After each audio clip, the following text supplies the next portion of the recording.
हरियाणा के नूंह में हुई हिंसा को लेकर मुख्यमंत्री मनोहर लाल खट्टर ने बुधवार को प्रेस कॉन्फ्रेंस की। उन्होंने कहा कि दोषियों की पहचान की जा रही है, किसी भी दोषी को बख्शा नहीं जाएगा। सीएम खट्टर ने साथ ही ये भी कहा कि जो भी नुकसान हुआ है उसकी भरपाई उपद्रवियों से की जाएगी। मनोहर लाल खट्टर ने दंगा पीड़ितों के लिए ऐलान करते हुए कहा कि सरकार उन्हें मुआवजा देगी। ये काम पोर्टल के जरिए किया जाएगा। तो मूवेबल प्रॉपर्टी का जहां तक विषय है, उसमें यदि 5 लाख रुपए तक किसी का लॉस है, असेस्ड लॉस, उसका 80% अर्थात 4 लाख रुपया तक उनको दिया जाएगा। जितना लॉस होगा उसका 80%। 5 से 10 लाख तक 70%, 10 लाख से 20 लाख तक 60%, 20 लाख से 50 लाख तक 40% जो एडिशनल है उसका ये जाता जाएगा। और 50 लाख से 1 करोड़ रुपए तक 30%, 1 करोड़ से 1.5 करोड़ रुपए तक 20%, और ये सब मान लो 1.5 करोड़ तक भी हो जाता है, इससे ऊपर भी होता है, तो एक अपर कैप लगाइए कि टोटल 50 लाख तक और ये कंपनसेशन जो है इस लॉस का मिलेगा। इससे ऊपर मैं मान के चलता हूं जो इससे बड़े जो भी लोग होते हैं सामान्यतया सब लोग अपना इंश्योरेंस कराते हैं।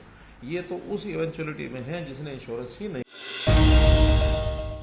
हरियाणा के नूंह में हुई हिंसा के बाद अब हालात सामान्य करने की कोशिश तेज हो रही है। गुरुवार को राज्य सरकार ने 3 घंटे के लिए इंटरनेट प्रतिबंध में छूट दी है। सोमवार को हुई हिंसा के बाद नूंह, फरीदाबाद, गुरुग्राम और पलवल के कुछ इलाकों में इंटरनेट बंद करवा दिया गया था। अब करीब 3 दिन के बाद इसमें छूट के कुछ घंटे मिले हैं। राज्य सरकार ने ग्रुप सी के पदों के लिए CET स्क्रीनिंग टेस्ट आवेदकों के लिए ये छूट दी है। दोपहर 1 बजे से 4 बजे तक के लिए इंटरनेट इन इलाकों में सामान्य रूप से चलेगा।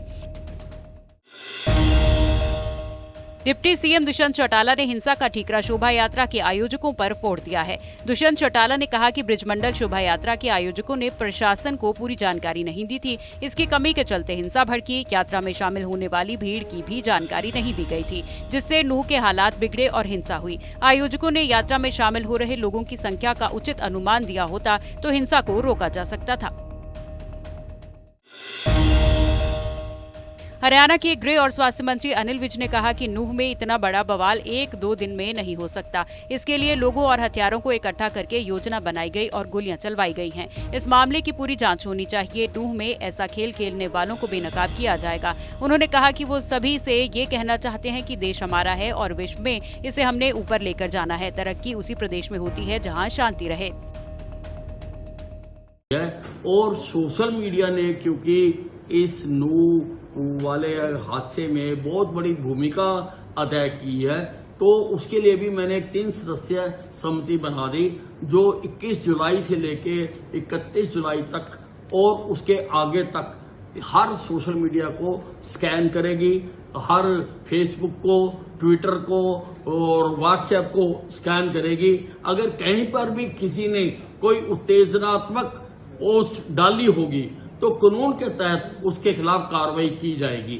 और इसके साथ ही मैं हरियाणा के लोगों से भी प्रार्थना करना चाहता हूं कि कोई पोस्ट मत डालिए, किसी को अंधाधुंध फॉरवर्ड मत करिए। आप ये जानिए कि हम उस पर निगाह रखे हुए हैं। हमने पहले शांति बहाल करनी है, अपने प्रदेश में शांति स्थापित करनी है। ये हमारा फर्स्ट एंड फॉरमोस्ट कार्य बनता है।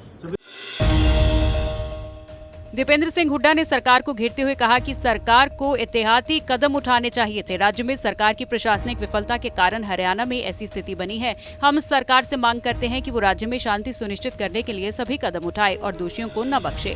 सरकार को इस घटना की नैतिक जिम्मेदारी लेनी चाहिए और इसके बारे में तथ्यों को सार्वजनिक करना चाहिए।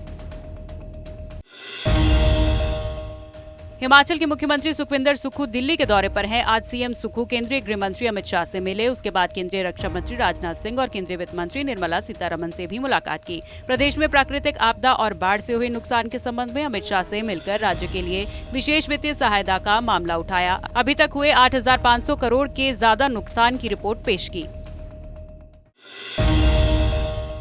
हिमाचल प्रदेश में बाढ़ और भूस्खलन की तबाही मची हुई है। हाल ही में सोलन के परवाणू के पास चंडीगढ़ शिमला NH5 पर लैंडस्लाइड के बाद हाईवे का करीब 40 मीटर का हिस्सा बह गया। हालांकि इस दौरान किसी के हताहत होने की कोई जानकारी नहीं है। बता दें कि हिमाचल में पिछले दिनों से हो रही बारिश के चलते लोगों का बुरा हाल है। बाढ़ और भूस्खलन ने यहाँ जबरदस्त तबाही मचाई है। इसके कारण प्रदेश में हजारों करोड़ का नुकसान हुआ है। पंजाब के स्कूलों में केवल पढ़ाई नहीं होगी बल्कि खिलाड़ी भी तैयार किए जाएंगे। इसके लिए सरकार 2000 के करीब पीटीआई शिक्षकों की भर्ती करने की तैयारी में है। खास बात यह है कि इन पदों पर 20 से 30% खिलाड़ियों को ही प्राथमिकता दी जाएगी ताकि विद्यार्थियों में छिपे टैलेंट को शुरू से पहचाना जा सके। मान सरकार की कोशिश है कि पहली कक्षा से विद्यार्थियों को खेल के मैदान में टैलेंट दिखाने का मौका दिया जाए।